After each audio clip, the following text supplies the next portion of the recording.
Hello everyone, welcome back into this channel. So in this video, I would like to show you the way how to find privacy policy on a CapCut. So basically, privacy policy is a digital documents that can explain to you the way how the applications work and the way how the application keep your data. So here you just need to open your CapCut. And the next thing you need to do is make sure that you stay in the edit section. There will be like 4 sections here. There will be a templates, inbox, and me, but then you need to stay in the edit sections.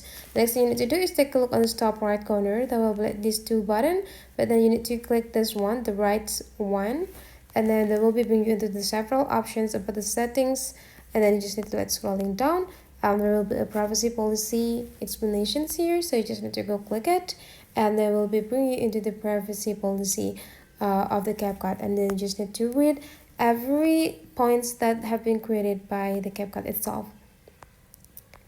You just need to understand the way how they works and the way how they keep your data during using the application. So that is the way how to find privacy policy on a CapCut. Hopefully today's tutorial is useful for you. Thank you for watching, and I will like to see you for the next tutorial.